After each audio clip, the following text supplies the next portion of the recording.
Hello, welcome to फार्माटॉक्स. आजचा जो topic आहे किंवा व्हिडिओचा विषय जो आहे, तो आहे क्लासिफिकेशन ऑफ डोसेज फॉर्म्स.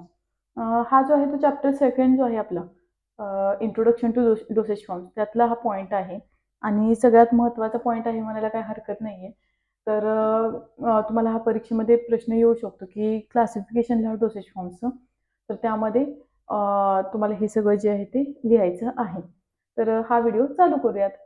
सगळ्यात आधी मागच्या 2 व्हिडिओमध्ये आपण बघितलं, की डोसेज फॉर्म्स का तयार केले गेले, म्हणजे रॅशनल काय आहे डोसेज फॉर्म तयार करण्याचं. त्यानंतर त्याचे ड्रग कुठून बनवले जातात, जसे की त्याचे सोर्सेस कोणते आहेत, हे सगळं बघितलं. तर आत्तापर्यंत मी बऱ्याचदा म्हटलं डोसेज फॉर्म. तुम्हाला पण प्रश्न पडला असेल, काय असतात हे डोसेज फॉर्म? तुम्ही रोज बघितले असतील असं म्हणायला काही हरकत नाही. पण तुम्हाला माहिती नसेल, की यालाच आपण डोसेज फॉर्म म्हणतो. मी काही दाखवते, माझ्याकडे काही डोसेज फॉर्म्स अवेलेबल आहेत, ते तुम्हाला दाखवते. याला काय म्हणतो आपण? टॅबलेट. तुम्हाला माहिती असेल गोळी ज्याला आपण म्हणतो कॉमनली. त्यानंतर ऑइंटमेंट किंवा क्रीम हे जेल आहे. तर हा पण एक डोसेज फॉर्म झाला. त्यानंतर हा पण एक डोसेज फॉर्म आहे. हे काय आहेत? ड्रॉप्स आहेत आणि एक सोल्युशन लिक्विड आहे. तर हा पण एक डोसेज फॉर्म झाला. तर हे तुम्ही बऱ्याचदा बघितलं असेल आणि ह्यालाच डोसेज फॉर्म्स असं म्हणतात. डोसेज फॉर्म म्हणजे असं काही वेगळं किंवा रॉकेट सायन्स नसतं. पण ह्याचे टाईप झाले ना, टॅबलेट वेगळे आहे सोल्युशनपेक्षा, सोल्युशन वेगळं आहे त्या जेलपेक्षा. तर हे डोसेज फॉर्म्स कसे असतात किंवा प्रत्येकाचा ॲडव्हांटेज, डिसॲडव्हांटेज किंवा कसे बनवले जातात हे आपण आज या पूर्ण टॉपिकमध्ये बघणार आहोत. आता सगळ्यात आधी बघा क्लासिफिकेशन किंवा टाइप्स ऑफ डोसेज फॉर्ममध्ये फक्त एका ह्याच्यावरती ते क्लासिफाय केले जात नाही. तर बरेच पॅरामीटर आहेत किंवा बरेच क्लासिफिकेशन आहेत आणि त्यात परत सब क्लासिफिकेशन येतात. जसं की पहिला आहे physical state, second route of administration, third site of application, fourth based on type of vehicle, fifth based on use आणि सिक्स्थ बेस्ड ऑन स्टेबिलिटी. तर हे झाले मेन टाइप्स आणि ह्यामध्ये आपण परत सब कॅटेगरी असणार आहेत, सब टाइप्स असणार आहेत आणि त्यात आपण वेगवेगळे डोसेज फॉर्म्स क्लासिफाय करणार आहोत. तर आता बघा सगळ्यात आधी फिजिकल स्टेट. हे तुम्ही लहानपणापासून ऐकत आलेलं आहे. जेव्हा तुम्हाला विज्ञान पहिल्यांदा शिकला असशीला तेव्हाच तुम्हाला हे शिकवलं असेल, की प्रत्येक पदार्थाचं एक अवस्था असते किंवा स्टेट असते, फिजिकल स्टेट असते.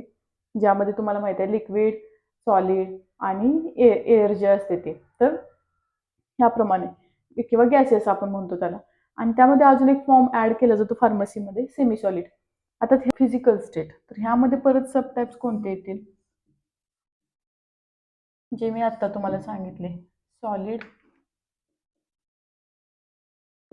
लिक्विड, सेमी सॉलिड आणि गॅसियस. आता सॉलिड जे ज्याला आपण म्हणतो जे हलत नाही, म्हणजे त्याचं एक ठराविक स्वरूप असतं, ते शक्यतो ते दुसरा आकार घेत नाही. तर त्याला आपण सॉलिड म्हणतो. सॉलिडचे एक्झाम्पल तुम्हाला माहिती असतील. मी आता तुम्हाला दाखवलं. टॅबलेट आहे. टॅबलेट काही जरी केलं तरी त्याचा आकार चेंज होतोय का किंवा काहीच होत नाहीये. तर ती सॉलिड स्टेट तुम्हाला माहिती असेल. सॉलिड स्टेट घन अवस्था. आता यातले आपण एक टॅबलेट जरी काढून बघितले, ह्याचा आकार वेगळा आहे. टॅबलेट ह्या वेगळ्या शेपचे असू शकतात. तर हे बघा, मी ही टाकून दिली तरी ह्याचा काहीच परिणाम होणार नाही ह्या टॅबलेटवरती. ह्याचा आकार शेप काहीच नाही बदलणार आहे. तर हे झाले टॅबलेट. तर हे झालं सॉलिडचं एक्झाम्पल. तसंच कॅप्सूल असतील. कॅप्सूल तुम्ही बघितले असाल. कॅप्सूल. तर हे पण काय झाले? सॉलिड झाले. हे पण तुम्ही बघितलं तर ते सॉलिड आहे. ह्याचा कोणत्याही प्रकारे शेप चेंज होत नाहीये किंवा काहीच नाहीये. म्हणजे एक स्टेबल हे फॉर्म्युलेशन आहे. तर हे झालं सॉलिड. त्यानंतर बघा सेकंड आहे लिक्विड. लिक्विडमध्ये तुम्ही बघितलं हे सिरप किंवा जे काही असेल ते हे ड्रॉप्स आहेत. लिक्विड म्हणजे काय? जे ऑलरेडी लिक्विड अवस्थेत असणार आहे. त्याला आपण म्हणणार आहे लिक्विड डोसेज फॉर्म. जनरली ह्यामध्ये व्हेइकल असणार आहेत आणि ते असणार आहे लिक्विड स्टेटमध्ये. द्रव अवस्थेत जे असतील त्यांना आपण लिक्विड म्हणणार आहे. त्यामध्ये मग येतील एक्झाम्पल सोल्युशन येतील, एलेक्झर येतील, सिरप येतील, कप सिरप तुम्हाला कॉमनली माहिती असेल. ही सगळी लिक्विडमध्ये एक्झाम्पल येणार आहेत. थर्ड आहे सेमी सॉलिड. हा तुम्हाला लहानपणी शिकवलेला नाही, पण लिक्विड आणि सॉलिडच्या मधली जी स्टेट असते ते असते सेमी सॉलिड. आलं लक्षात तुमच्या? तर हे झालं सेमी सॉलिड म्हणजे अशा प्रकारचे जे काही ऑइंटमेंट, जेल असतील ह्यांना आपण काय म्हणणार आहे? तर सेमी सॉलिड डोसेज फॉर्म्स. आणि थर्ड आहे गॅसेस किंवा गॅसेस डोसेज फॉर्म ज्यांना आपण म्हणतो. तर त्यामध्ये आता तुम्हाला दाखवण्यासाठी नाही, पण हे जे आहे हे पण गॅसेसमध्ये येऊ शकतो किंवा तुम्ही जे स्प्रे बघता, जे परफ्यूमचे स्प्रे असतील किंवा आपण ते मूव्ह वगैरे असतं, तसले स्प्रे जे आहेत ते गॅसेस फॉर्ममध्ये येतील. नेक्स्ट आहे, हा तुम्हाला लक्षात आला फिजिकल स्टेट म्हणजे काय, सॉलिड, लिक्विड, सेमी सॉलिड आणि गॅसियस. त्यामध्ये कॉमन तुम्हाला हे माहीत आहेत सगळे, टॅबलेट असेल, कॅप्सूल असेल, लिक्विडमध्ये सिरप किंवा जे काही असतील ते इलेक्झर वगैरे, सेमी सॉलिडमध्ये जेल, ऑइंटमेंट, क्रीम हे सगळं येणार आहे. गॅसियसमध्ये तुमचे जे काही कॅन स्प्रे असतात ते येतील गॅसियसमध्ये, त्यामध्ये गॅस फिलअप केलेला असतो. तर नेक्स्ट जो आहे ते मी लिहून घेतलेत सगळे डोसेज सॉरी सगळे जे रूट आहेत ते मी तुम्हाला एक्सप्लेन करते.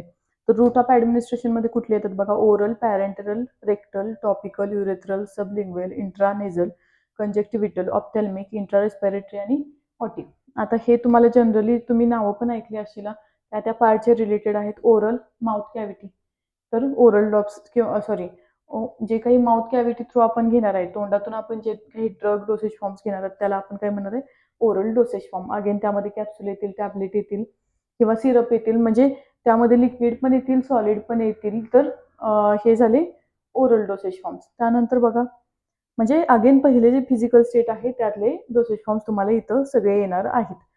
पॅरेंटरल, आता पॅरेंटरल म्हणजे काय असतं, तर जे की नवमध्ये डायरेक्ट घेतलं जातं, जसं की इंजेक्शन्स असतील किंवा सलाईन्स असतील, तर हे डिरेक्टली काय केलं जातं, आपल्या व्हेन्समध्ये दिले जातात, डायरेक्ट बॉडीमध्ये सोडले जातात. त्याचं डायजेशन थांबवण्यासाठी किंवा फास्ट इफेक्ट दाखवण्यासाठी काय करतात, तुम्ही बघितलं असेल जनरली की टॅबलेटपेक्षा काही वेळेला डॉक्टर इंजेक्शन प्रेफर करतात किंवा सलाईन प्रेफर करतात पटकन रिलीफ मिळण्यासाठी. तर त्यासाठी हा पॅरेंटरल रूट असतो. त्याचे पण काही ॲडव्हान्टेजेस, डिसॲडव्हान्टेजेस असतात. पॅरेंटरल लक्षात ठेवा, डिरेक्टली बॉडीमध्ये, ज्यामध्ये सलाईन असेल, इंजेक्शन. आता सलाईन इंजेक्शन हे डोसेज फॉर्म्स नाहीत होणार आहेत, त्यात जे काही लिक्विड इंजेक्शनमध्ये घेत आहेत तो असणार आहे तुमचा पॅरेंटरल डोसेज फॉर्म. सलाईनमध्ये त्या बॉटल म्हणजे तुमचं डोसेज फॉर्म नाही आहे, बॉटलमध्ये जे लिक्विड आहे ते असणार आहे तुमचा पॅरेंटरल डोसेज फॉर्म. लक्षात आलं? नेक्स्ट आहे रेक्टल. रेक्टल कॅव्हिटीमधून, रेक्टममधून जे काही आपण ड्रग्स घेतोय तर त्याला आपण म्हणणार आहे रेक्टल डोसेज फॉर्म, ज्यामध्ये सपोजिटरीज येतील, क्रीम्स येतील, ऑइंटमेंट्स येतील.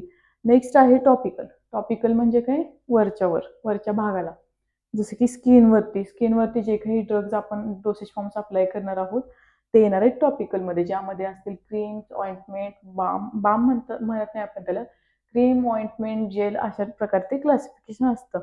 तुम्हाला मी समजण्यासाठी सांगते, जे आपले बाम असतात, झेंडू बाम असेल किंवा अमृतांजन, हे तर काय करतो आपण टॉपिकली अप्लाय करतो, किंवा कुठं मसल पेन होतंय तर तिथं आपण टॉपिकली काही क्रीम किंवा जेल, ऑइंटमेंट अप्लाय करत असतो, तर हे येणार आहे टॉपिकलमध्ये. भाजले अशा वेळेला पण काही क्रीम आपण अप्लाय करणार आहे तर ते येणार आहे टॉपिकल डोसेज फॉर्ममध्ये. युरेथ्रल जे काही ओपनिंग आहे तिथे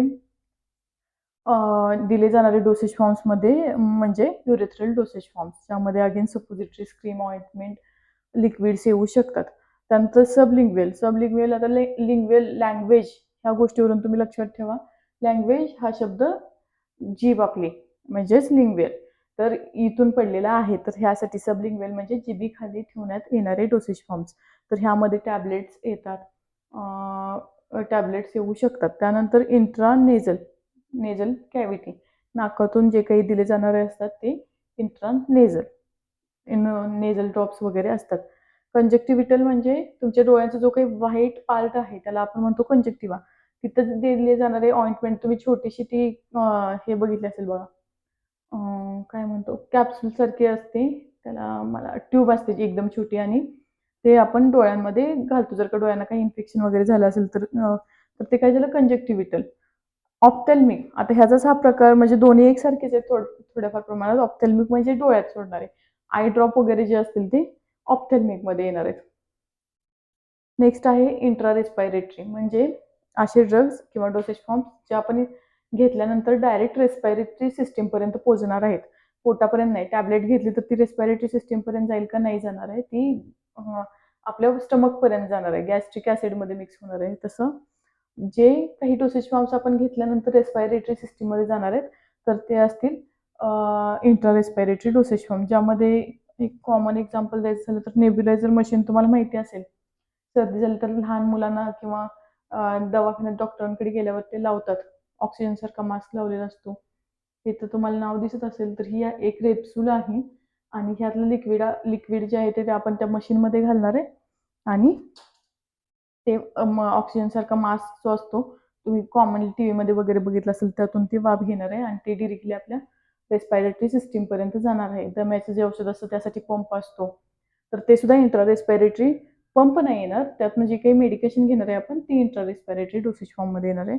ऑटिक जे काही इयरमध्ये दिले जातात त्यांना आपण म्हणतो ऑटिक डोसेज फॉर्म, जसं की इयर ड्रॉप्स वगैरे असतील ते. तर हा पार्ट तुम्हाला लक्षात आला. रूट ऑफ ॲडमिनिस्ट्रेशन, जिथून तुम्ही ड्रग घेताय तो असणार आहे रूट ऑफ ॲडमिनिस्ट्रेशन. त्यानंतर साईट ऑफ ॲप्लिकेशन, कुठं अप्लाय करताय हा ड्रग इथून, म्हणजे रूट म्हणजे तुम्ही घेणार आहे, इन्सर्ट करणार आहे. साईट ऑफ ॲप्लिकेशन म्हणजे वरच्या वरती कुठल्या कुठल्या साईटवरती आपण ड्रग अप्लाय करू शकतो, ज्यामध्ये स्किन असेल किंवा हँड असतील, फूट असेल, आपले आईज असतील किंवा इयर कॅव्हिटी, हे वरच्या वरती आपण इयर नाही ना, तर हे झाले साईट ऑफ ॲप्लिकेशन. त्यातले काही क्लासिफिकेशन आहेत, सब क्लासिफिकेशन मी तुम्हाला सांगते. साईट ऑफ ॲप्लिकेशनचे टाईप्स लिहिलेले आहेत, कुठं आपण अप्लाय करू शकतो हे डोसेज फॉर्म, त्यानुसार ह्याचे क्लासिफिकेशन पडलेले आहेत. पहिला आहे स्किन, कॉमन तुम्हाला माहिती असेल. आय, टूथ, हेअर, नोज, फूट आणि हँड.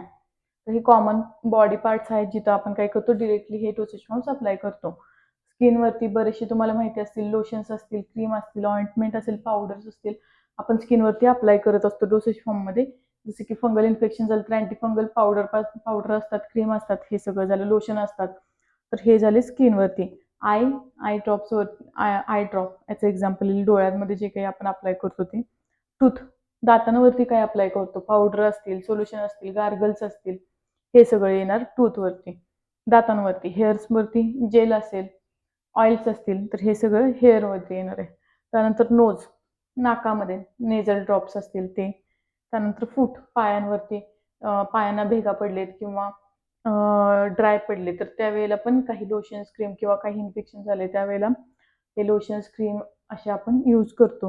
हँडवरती पण सेम लोशन असतील, क्रीम असेल किंवा पावडर्स असतील, हे सगळे झाले site of application. Based on type of vehicle.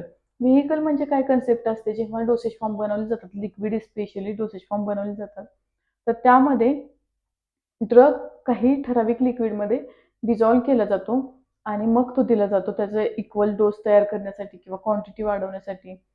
तर ह्यासाठी तर व्हेकल जे वापरतात त्याचा एक तर ते इनर्ट असू शकतं किंवा त्याचा काहीतरी यूज पण असू शकतो. इनर्ट म्हणजे काय, त्याच्यावरती त्या ड्रगचा काही इफेक्ट होणार नाहीये किंवा बाहेरच्या एन्व्हायरमेंटचा काही इफेक्ट होणार नाहीये किंवा त्या व्यक्तीच्या बॉडीवरती त्या जे काही व्हेकल वापरलेलं आहे. व्हेकल म्हणजे थोडक्यात एक्सिपियंटच आहे ते. हे पण आपण पुढं बघणार आहोत व्हेकल म्हणजे काय असतं ते. तर सगळ्यात आधी समजून घ्या हे व्हेकल कुठल्या टाईपचे वापरले, त्यावरून पण टाईप्स पडतात. ह्यामध्ये असेल ॲक्वियस अँड नॉन ॲक्वियस. तर टाईप व्हेकलचं ॲक्वियस आणि नॉन ॲक्वियस मधून पण डोसेज फॉर्म पडतात. ॲक्वियस म्हणजे काय तुम्हाला माहिती आहे, ॲक्वा वॉटर, ज्याचं व्हेकल वॉटर बेस्ड असणार आहे ते असणार आहे ॲक्वियस डोसेज फॉर्म. ज्याचं vehicle non aqueous water based नसणार आहे, ज्यामध्ये इथेनॉल वापरलं असेल, अल्कोहोल वापरलं असेल किंवा ऑइल वापरलं असेल तो ड्रग डिझॉल्व्ह करण्यासाठी, तर त्यावेळेला तो असणार आहे नॉन ॲक्वियस डोसेज फॉर्म. आलं लक्षात तुम्हाला? सिम्पल आहे गोष्ट. ॲक्वियसमध्ये वॉटर किंवा वॉटर बेस्ड जे काही व्हेकल आहे ते वापरले जाईल. नॉन ॲक्वियसमध्ये वॉटर नसणार आहे, अल्कोहोल किंवा इथेनॉल किंवा ऑइल अशा प्रकारचे नॉन ॲक्वियस व्हेकल्स वापरले जातील तो ड्रग डिझॉल्व्ह करण्यासाठी. नेक्स्ट आहे बेस्ड ऑन यूज. आता ह्यामध्ये परत दोन टाईप्स आहेत, इंटरनल यूज करताय की एक्सटर्नल यूज करताय त्यावरती. आता हे पण तुम्हाला समजलं असेल. इंटरनल म्हणजे आतल्या साईडला, एक्सटर्नल म्हणजे बाहेरच्या साईडला. इंटरनल मध्ये कोणते येतील, जे तुम्ही डिरेक्टली बॉडीमध्ये घेणार आहे, ज्यामध्ये टॅबलेट असतील, कॅप्सूल्स असतील, त्यानंतर तुमचे इंजेक्शन्स, त्यानंतर सलाईन वॉटर जे काही असतील ते, सोल्युशन्स असतील, सिरप असेल, त्यानंतर जे नेझल ड्रॉप्स वगैरे आणि एक्सटर्नल वरती काय असतील, जे काही पावडर तुम्ही एक्सटर्नल बॉडीवरती अप्लाय करताय, साईट ऑफ ॲप्लिकेशन त्यामध्ये जे आहेत स्किनवरती अप्लाय करायचे लोशन्स असतील, क्रीम असेल, ऑइंटमेंट असेल, पावडर्स असतील, तर हे सगळं येणार आहे एक्सटर्नल पार्टमध्ये. आणि लास्ट आहे बेस्ड ऑन स्टरिलिटी. त्यामध्ये येणार आहे स्टराईल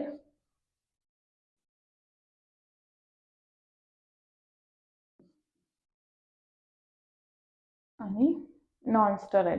आता स्टरिलिटी हा शब्द तुम्हाला माहिती असेल किंवा नसेल, सर्च पण करू शकता.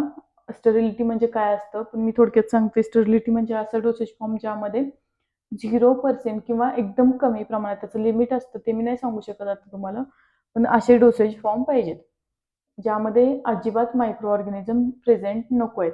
असं कशासाठी, तर काय होतं, काही जर का आपण ठिकाणी मायक्रो ऑर्गॅनिझम त्या डोसेज फॉर्ममधून गेले तर इन्फेक्शन वाढू शकतो. तो रोग बरा होण्यापेक्षा तो माणूस आणखी आजारी पडू शकतो किंवा आहे तोच रोग वाढू शकतो.